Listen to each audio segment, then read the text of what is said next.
You are not alone, we're family. Farmers are the backbone of a country and you can't stand straight if the backbone is broken.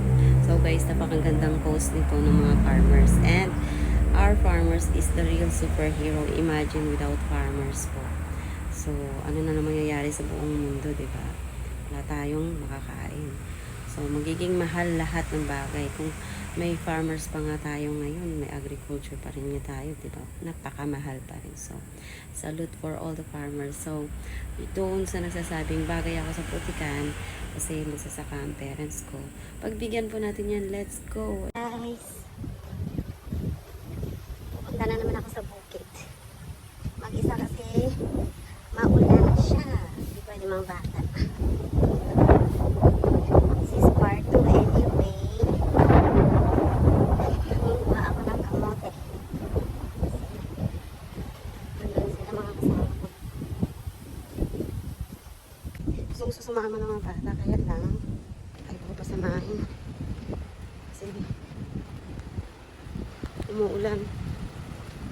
Tsaka second time na namin kasi ito, kaya ayaw ko sila mahirapan. Tsaka puti ko. Kanina enjoy talaga mga anak ko. As in.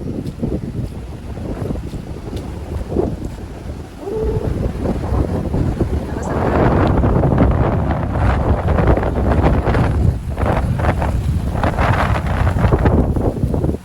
it's kamote time. Ayan, dito lang ako.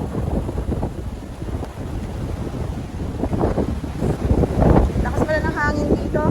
Marami pa, Irene! Marites tayo. Tingnan mo. Ay, lalaki. Tingnan mo, nakuha niya. Ay, ang laki! Grabe ang laki, guys. Marites, tama na. LNS yung sa pinopromote sa akin, Pure Gold. Hello guys! At ako ay a farmer girl today. Ayun, ganyan lang po ang aming ginagawa. Diba? Tingnan mo naman ang bag ko. Pa-princess bag. Tingnan mo mga kasamahan ko. Sila nanay nandoon. At ang aking bag ay pure gold. Wala pang laman. Kakaumpisa ko lang. Ayun. Diba? Sobrang lapat yan. Hindi ko lang alam kung ilang hectare. So, ang mga nauna, hindi ko alam kung ilang sako na nakuha niyan. Irene, nakailang sako ka na? Nakaisa pa lang daw siya. Pero ako nakaisang sako na ako na maliit. Mga 25 kg. So, if you compare sa sa kamote, siguro ayun.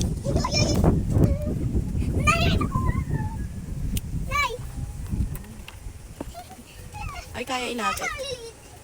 Diba? Mama, nakakuha ko! Ano?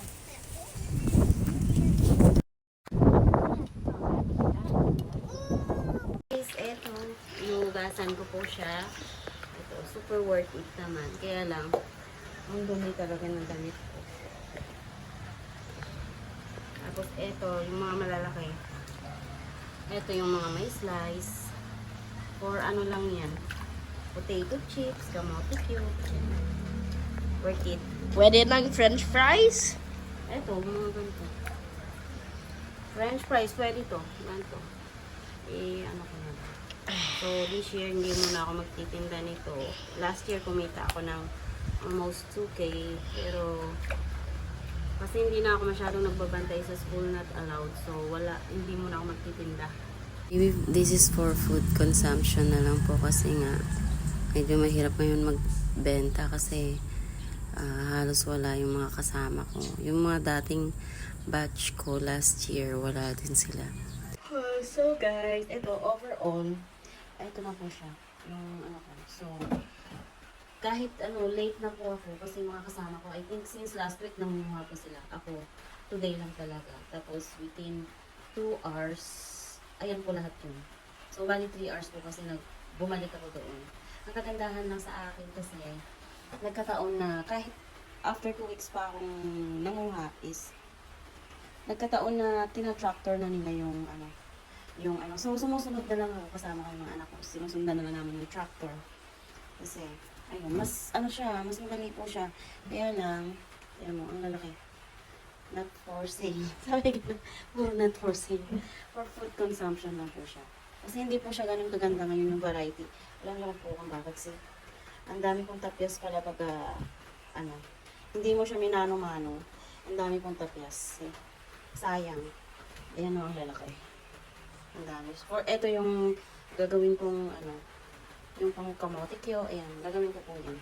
Kasi ang hilig din mga bata, tsaka magandang benefits po yan. Mahilig kasi mga anak ko dito. So, replacement ko po yan sa french fries. At least, eto, alam ko kasi. Diba? So, ayan din siya. Ang hindi ko gusto lang dito kasi talagang ano siya, nag-leave siya ng stain sa kamay. Kahit lagyan ko siya ng gamot ng kamay ko. Ayan, oh. Ano siya. Yung sa balat, kumakapit talaga siya. Hindi sa kuko. Kahit inano ko na, nilinis ko na kanina. Kumakapit talaga siya. Worth it naman po lahat ng pagod natin. May kapalit na ano naman, diba? So, malaking bagay din po ito. Kaysa bumili po kayo ng ano, alam niyo po kung magkano yan sa market? 60 per kilo. 60 to 80 yata, I think ha. Bibili ko sa market. So, yun lang nga sayang, nadaanan ng tractor. Kaya, ang daming damage this year. Last year, wala po walang damage halos.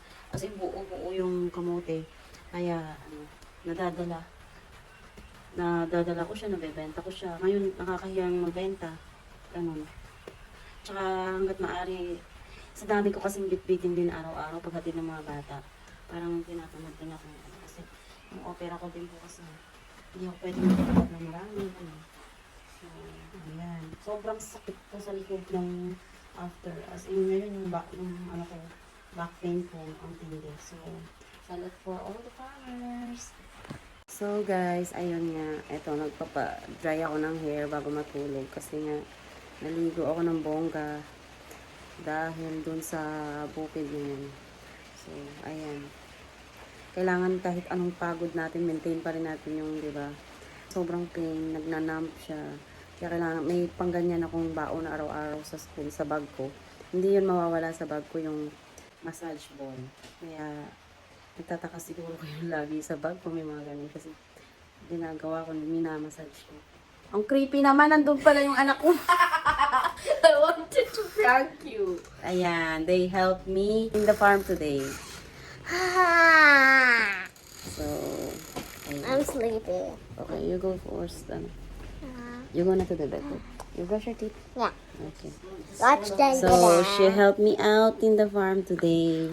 Well, I collected the most camotes beside Beta and you. And I got my the arms, biggest my ones. arms so painful today. They're like black center. Mommy is too sleepy. Laki na ng initim namin dito sa I'm Pinas. sitting on my mom. Finish. Thanks for watching.